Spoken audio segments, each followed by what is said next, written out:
اللہ کے نبی صلی اللہ علیہ وسلم نے فرمایا ہر ایسا قرضہ جس پر نفع وصول کیا جائے یا نفع دیا جائے وہ جو ہے آپ نے فرمایا ربا کی قسموں میں سے ایک قسم ہے، اور یہی وہ ربا اور سود ہے جو زمانہ جاہلیت کے اندر چلتا تھا، اور یہی اگر ہم دیکھتے ہیں لمٹ کے اندر بھی پایا جاتا ہے۔ چنانچہ لمٹ کرانا کاروبار کے لیے اور جو ہے کاروبار کی ترقی کے لیے بڑھانے کے لیے اس کے اندر اضافہ کرنے کے لیے یہ سراسر حرام ہے۔ سودی کاروبار کرتے ہیں، سود کا لین دین کرتے ہیں، آپ نے فرمایا یہ اللہ اور اس کے رسول کے ساتھ ان کا اعلان جنگ ہے،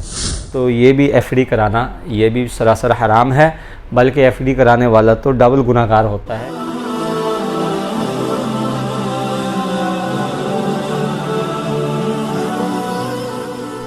بسم اللہ الرحمن الرحیم۔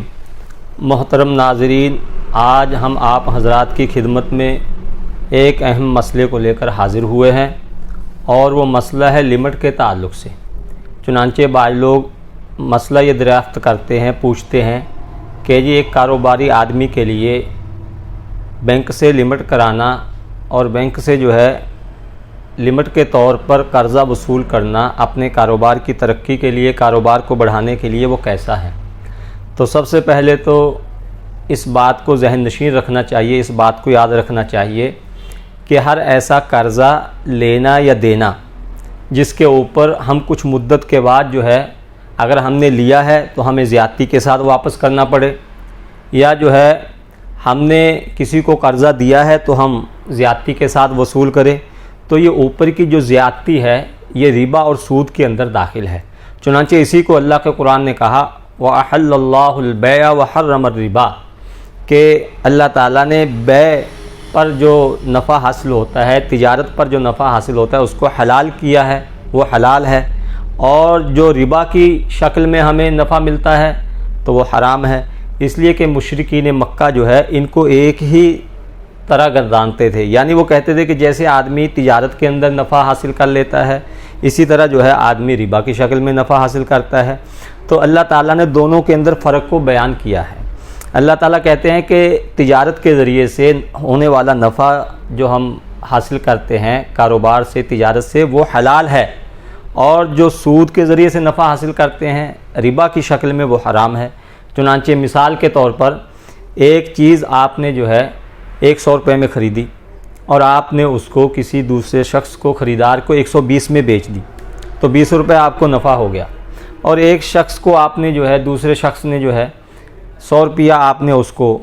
ادھار دیا، قرضہ دیا،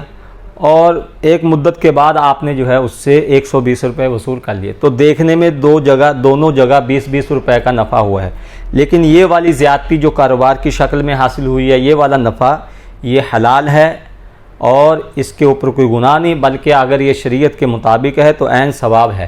اور یہ والی زیادتی جو قرض کی شکل میں جو ہے قرض پر ہم نے وصول کی ہے یہ حرام ہے۔ اب ہم جو ہے لمٹ کی حقیقت پر اگر ہم غور کرتے ہیں تو آدمی کاروباری برتری کے لیے، کاروبار کے اندر اضافہ کے لیے جو ہے، اور اپنا ایک مقام بنانے کے لیے بسا اوقات آدمی جو ہے لاکھوں کروڑوں کا قرضہ لیتے ہیں بینک سے اور لمٹ کراتے ہیں، پھر اس کے بعد جو ہے ایک مدت کے بعد جو ہے ان کو وہ سود سمیت واپس کرنی پڑتی ہے۔ اب اگر دیکھا جائے اللہ کے نبی صلی اللہ علیہ وسلم نے فرمایا ہر ایسا قرضہ جس پر نفع وصول کیا جائے یا نفع دیا جائے وہ جو ہے آپ نے فرمایا ربا کی قسموں میں سے ایک قسم ہے، اور یہی وہ ربا اور سود ہے جو زمانہ جاہلیت کے اندر چلتا تھا کہ لوگ جو ہے قرضہ لے لیتے تھے، پھر قرض کی رقم تو اپنی جگہ رہتی تھی، مدت کے ساتھ ساتھ اس پر جو ہے کچھ زیادتی جو ہے ان جو قرض دینے والے تھے، جو لوگ ساہوکار تھے، ان کو واپس دینی پڑتی تھی، اسی کو شریعت نے حرام کہا ہے، اور یہی اگر ہم دیکھتے ہیں لمٹ کے اندر بھی پایا جاتا ہے۔ چنانچہ لمٹ کرانا کاروبار کے لیے اور جو ہے کاروبار کی ترقی کے لیے، بڑھانے کے لیے، اس کے اندر اضافہ کرنے کے لیے یہ سراسر حرام ہے۔ البتہ فرق اتنا ہے کہ جو لمٹ کراتے ہیں جب وہ سود سمیت واپس کرتے ہیں تو ان کو ایک گناہ ملے گا، اور وہ گناہ جو ہے سود کو دینے کا ہے، ربا کو دینے کا ہے، اس لیے کہ اللہ کے نبی صلی اللہ علیہ وسلم کی حدیث ہے، حضرت جابر رضی اللہ تعالیٰ عنہ روایت کرتے ہیں لعن رسول اللہ صلی اللہ علیہ وسلم آکل الربا و موکلہ و کاتبہ و شاہدیہ وقال ہم سوا او کما قال علیہ الصلاۃ والسلام، کہ آپ نے فرمایا کہ اللہ کے نبی صلی اللہ علیہ وسلم نے لعنت بھیجی ہے ربا کے سود کے کھانے والے پر، اس کو کھلانے والے پر، اور اس کے لکھنے والے پر جو اس کا کاغذ وغیرہ تیار کرتا ہے، اور اسی طرح اس پر گواہ بننے والوں پر۔ فرمایا کہ لعنت کے اندر یہ سب لوگ برابر کے شریک ہیں۔ تو جو اتنی سخت چیز ہے، اگر ہم دیکھتے ہیں تو اگرچہ ہم نے جو ہے سود لیا نہیں ہے، لیکن ہم دینے کے گناہگار ضرور ہوں گے۔ البتہ فرق اتنا ہے کہ ہمیں صرف دینے کا گناہ ملے گا، اور جو سود لینے والا ہے اس کو دو گناہ ملیں گے، ایک تو سود کے لینے کا گناہ ہے اور اس کو پھر استعمال کرنے کا گناہ ہے۔ چنانچہ اس کے اوپر بہت سخت وعیدیں حدیث پاک کے اندر وارد ہوئی ہیں۔ اللہ کے نبی صلی اللہ علیہ وسلم نے فرمایا کہ میں جب معراج پر گیا تو میں نے کچھ لوگوں کو دیکھا، ایک جماعت کو دیکھا، ایک گروہ کو دیکھا کہ ان کے گھر جو ہے، ان کے پیٹ جو ہیں وہ گھروں کی طرح ہیں اور ان کے اندر سانپ بھرے ہوئے ہیں۔ میں نے جو ہے ساتھ کے فرشتوں سے پوچھا کہ یہ کون لوگ ہیں، تو مجھے بتلایا گیا یہ سود خور لوگ ہیں، جو سود کھاتے ہیں، سود کے اندر جو ہے اپنے آپ کو ملوث رکھتے ہیں، یہ وہ لوگ ہیں۔ اور اسی طرح جو ہے اللہ تعالیٰ نے ایسے لوگوں کو کہ جو سودی کاروبار کرتے ہیں، سود کا لین دین کرتے ہیں، آپ نے فرمایا یہ اللہ اور اس کے رسول کے ساتھ ان کا اعلان جنگ ہے۔ اور اسی طرح جو ہے اگر دیکھا جائے گناہ تو جو ہے سود کا ایک طرف رہا، دنیا کے اندر بھی سود کا اثر یہ ہوتا ہے کہ اللہ تعالیٰ نے خود قرآن مقدس کے اندر ارشاد فرمایا یمحق اللہ الربا ویربی الصدقات، کہ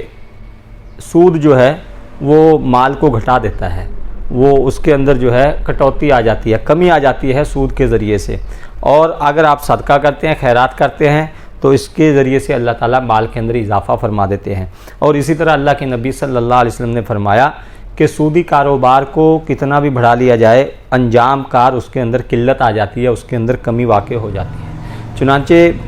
اس وجہ سے جو ہے سود کے اوپر وعیدیں بہت زیادہ ہیں، اور یہ لمٹ کا جو دیکھا جائے تو یہ وہی سود ہے جس کی قرآن پاک کے اندر اور حدیث مبارکہ کے اندر جو ہے جس کی حرمت آئی ہے۔ اس لیے جو ہے تمام ایسے لوگوں کو جو صرف کاروباری ترقی کے لیے یا کاروبار کو بڑھانے کے لیے جو ہے لمٹ کراتے ہیں اور جو ہے سود لیتے ہیں اور جو ہے اس پر جو ہے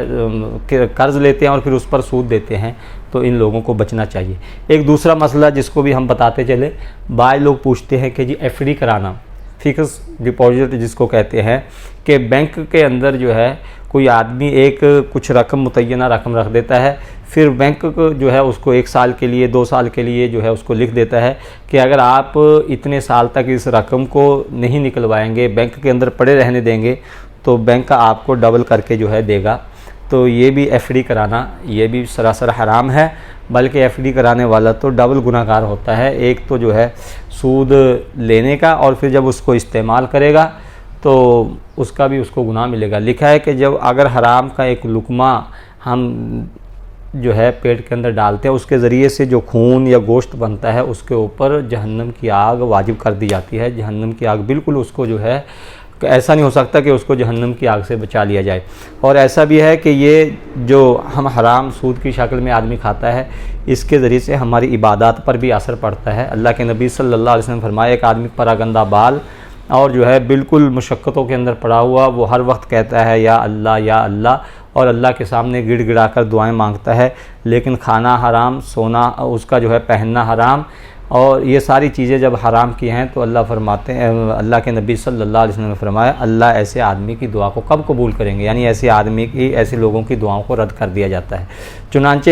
اگر آج کل جو بینکی نظام چل رہا ہے اس کے اندر شکلیں مختلف ہوتی ہیں، لیکن انجام کار اگر ہم دیکھتے ہیں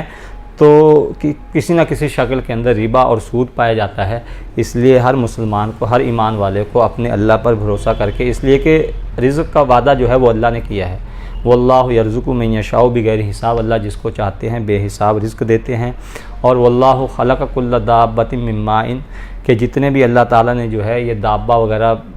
زمین پر رینگنے والی ہر چیز جس کو اللہ نے پیدا کیا ہے، ان سب کا رزق جو ہے وہ اللہ کے ذمہ ہے۔ چنانچہ اپنے ایمان کا جو ہے ثبوت دیتے ہوئے ہر ایمان والے کو اس سے بچنا چاہیے۔ بڑی حیرت ہوتی ہے کہ آج برادران وطن کو دیکھ کر ہمارے اندر بھی اس کا عام چلن ہو چکا ہے، اور اس کی قباحت اور اس کی حرمت جو ہے وہ ہمارے دلوں سے نکل چکی ہے۔ چنانچہ اللہ تعالی ہم سب کی حفاظت فرمائے اور ہم سب کو حلال کاروبار کرنے کی اور سود کی جو ہے لعنت سے بچنے کی اللہ تعالی توفیق عطا فرمائے۔ وآخر دعوانا الحمدللہ رب العالمین۔